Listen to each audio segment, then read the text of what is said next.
निरोप समारंभाच्या बाबतीमध्ये हा कधी करायचा, कशासाठी करायचा, कोणासाठी करायचा, कोण करणार, या सगळ्या गोष्टीचे प्रश्न ज्यावेळेस आपल्यासमोर उपस्थित झाले त्यावेळेस ही भूमिका त्या ठिकाणी वटविण्याचा प्रयत्न केला की हे ट्रेनिंग कॉलेज आहे, या ट्रेनिंग कॉलेजमध्ये असणारा हा भावी शिक्षक आहे, या भावी शिक्षकाला प्रत्येक गोष्टीचं ट्रेनिंग मिळालं पाहिजे। मी सुरुवातीपासून अगदी दीप प्रज्वलन केल्यापासून त्या कार्यक्रमाच्या बाबतीमध्ये स्वतः त्या ठिकाणी उपस्थित आहे आणि उपस्थित असताना दीप प्रज्वलनानंतर ज्या पद्धतीनं त्या ठिकाणी व्यासपीठावर विराजमान झालेले सर्व प्राध्यापक, त्यांचा झालेला स्वागत समारोह, त्यानंतर विद्यार्थ्यांनी मनोगत जी व्यक्त केलेली आहेत सेकंड इयरच्या, त्या मनोगताच्या बाबतीमध्ये प्रत्येकाचं मनोगत ऐकत होतो। अगदी काही जण 10वीला गेले, त्या 10वीचा क्षण होता की निरोप समारंभ काय असतो, तो शाळेतले 40-50 विद्यार्थीगत वर्ग भरलेला,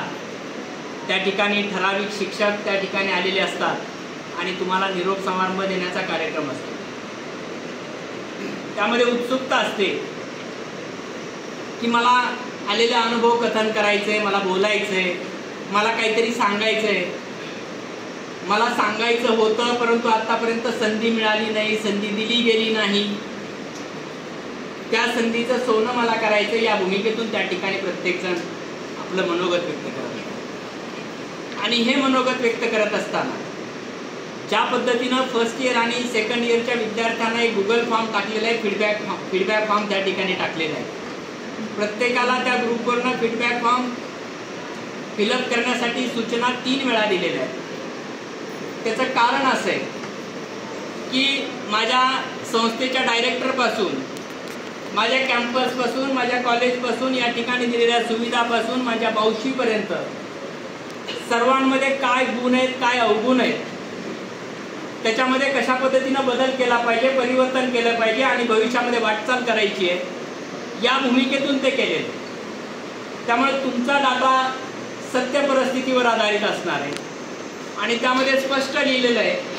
की कुणी माझ्या जवळचा आहे, माझ्या गटप्रमुख आहे, माझ्या ओळखीचा आहे, ही भूमिका संपवा सगळी। आपण एक विद्यार्थी शिक्षक या ठिकाणी होतो आणि हे विद्यार्थी शिक्षक असताना मला या ठिकाणी कशा पद्धतीनं ज्ञानदान केलेलं आहे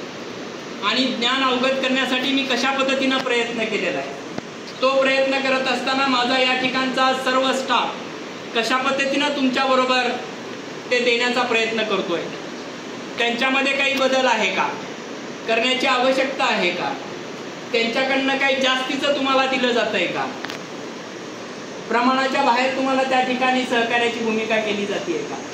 विद्यार्थी म्हणून त्या ठिकाणी विद्यार्थी आणि शिक्षक यांच्यामधला जो काही संवाद आहे तो संवाद त्या ठिकाणी व्यवस्थित व्हावा आणि या संवादाबरोबरच त्या ठिकाणी त्या विद्यार्थ्याचं जे काही चांगलं परिवर्तन घडवून आणायचं आहे ते परिवर्तन घडवून आणण्याची क्षमता माझ्या सर्व सहकाऱ्यांमध्ये आहे का, असेल त्याहीपेक्षा चांगल्या पद्धतीचं काही करत असतील, नवीन त्यांच्या सामाजिक दृष्टिकोनातून, शैक्षणिक दृष्टिकोनातून, आध्यात्मिक दृष्टिकोनातून तो विद्यार्थी सर्व गुणसंपन्न झाला पाहिजे, या भूमिकेतून कुठं त्या ठिकाणी वावरतायत का, हेही सगळ्या गोष्टी त्या ठिकाणी उल्लेख केला व्हायला पाहिजे, ती माहिती मिळाली पाहिजे। या भूमिकेतून निरोप समारंभ त्या माध्यमातून आणि निरोप समारंभात लक्षात घ्या, निरोप स्पष्ट बोलायचं असतं, ज्या काही चुका त्रुटी असतील त्या त्रुटीवर बोललं पाहिजे, ज्या काही